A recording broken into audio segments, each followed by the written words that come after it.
Étymologiquement, organisation provient du grec organon, qui signifie organe. Et le verbe organiser signifie lui disposer à rendre apte à la vie.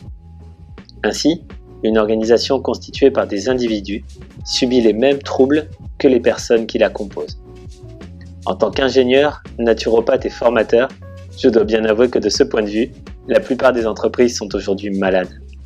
Pour preuve, si on considère une vision globale, à savoir humaine, organisationnelle et mondiale, 3 grands chiffres ressortent. D'abord, la mauvaise qualité de l'organisation du travail coûte aux entreprises privées françaises plus de 13 500 € par an et par salarié. Le coût du désengagement socio-organisationnel, à savoir le mal-être, coûte lui plus de 14 500 € par an et par salarié. Et selon l'OMS, la première cause d'incapacité dans le monde, c'est la dépression. Au regard de tout cela, et surtout après 3,8 milliards d'années de recherche et de développement en durabilité, le système le plus efficace à ce jour, c'est la nature. N'aurait-elle pas quelques secrets à nous livrer ?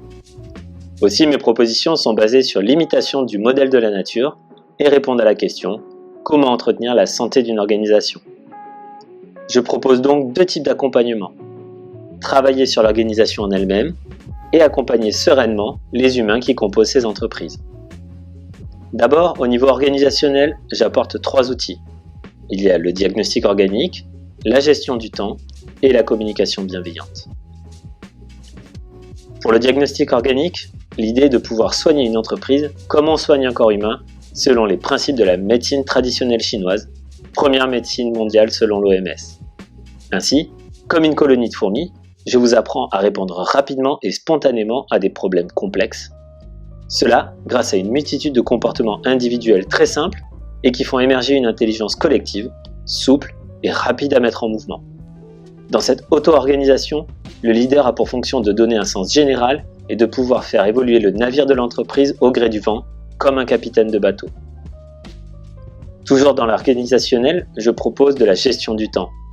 Les techniques comme la matrice Eisenhower ou le Pomodoro vous permettent de vous concentrer intensément sur une seule tâche à la fois sans vous laisser perturber par des événements extérieurs et aussi de lutter contre la procrastination tout en laissant une part de rêverie réparatrice et créatrice.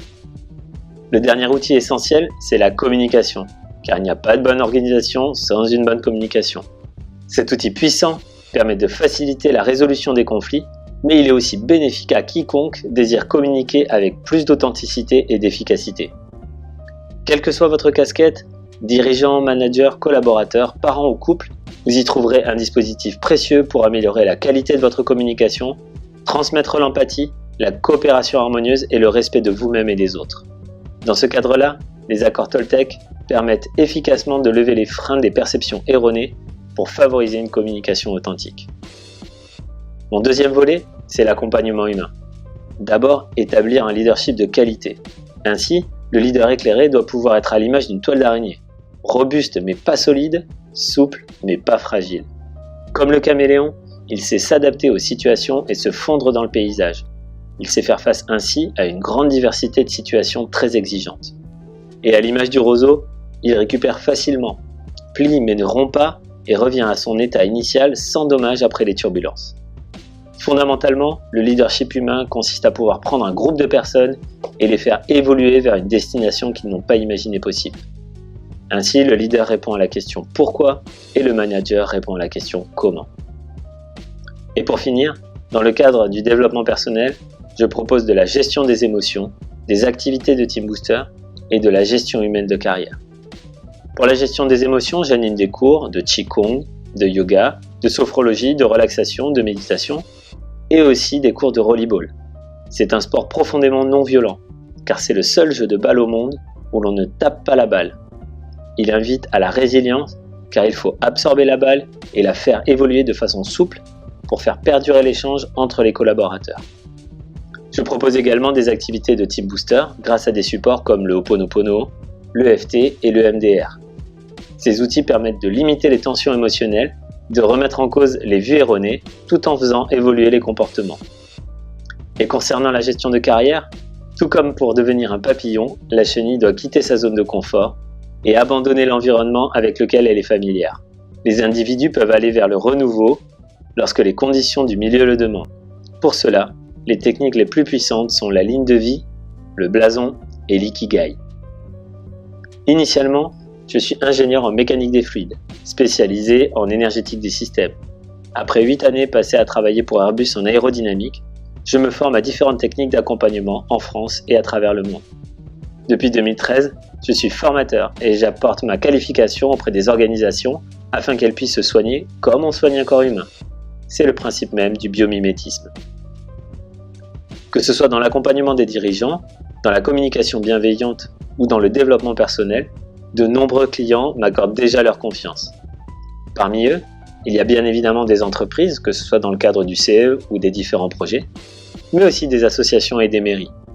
Et au sein de ces structures, chaque individu peut être accompagné quel que soit son statut, dirigeant, manager, salarié, chef de projet ou encore indépendant. Les bénéfices pour votre organisation sont nombreux. Renforcer la motivation, retrouver du sens, améliorer la gouvernance, stimuler la capacité d'innovation et bien entendu, favoriser l'énergie et le bien-être de toutes et de tous. Le bonus, c'est qu'un gain de 10% sur la qualité de vie au travail est plus facile à obtenir que 1% de performance économique. À la lumière de tout cela, nous pouvons conclure qu'un travail vivant, enthousiaste et serein permet la robustesse, la récupération et la réactivité d'une organisation résiliente. Elle sait alors s'adapter à la complexité du monde réel, dans lequel des logiques s'affrontent et se complètent en permanence. Vous pouvez retrouver mon CV et la description détaillée de chaque proposition dans la présentation interactive sur le site enthousiasmeur.com. Prenez bien soin de vous.